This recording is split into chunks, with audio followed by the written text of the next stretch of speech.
The security of the Arctic, the military aspect of the Arctic, the threat of missiles that President Trump says one of the reasons he wants Greenland is the threat of missiles from Russia and China to the United States.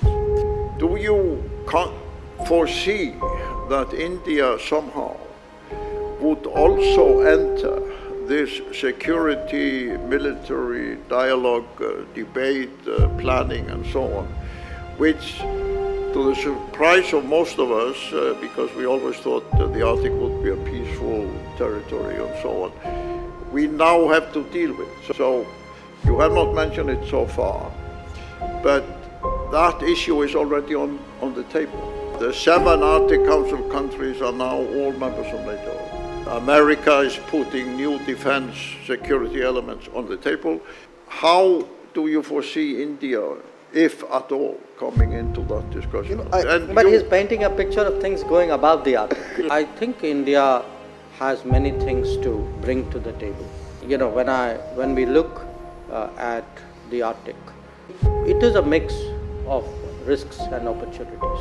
When we think of the risks, obviously, what happens in the Arctic will affect global weather, global climate, global sea levels, all that we know. So at the same time, so when one looks at the risk side of it, I'm just putting the political, the strategic risks aside for a moment.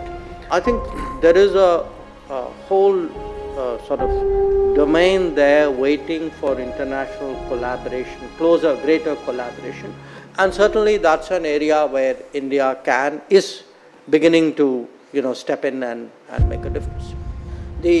On the opportunity side, as I said, we are looking at new shipping lanes, new forms of navigation, because it's not just the lanes will be different, the ships will be different.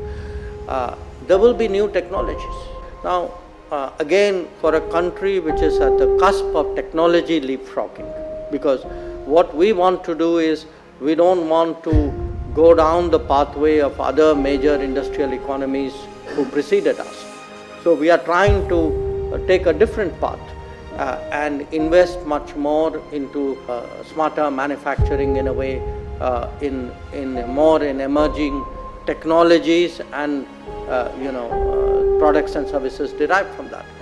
So I would argue that in different forms, India can contribute, can make a difference, and more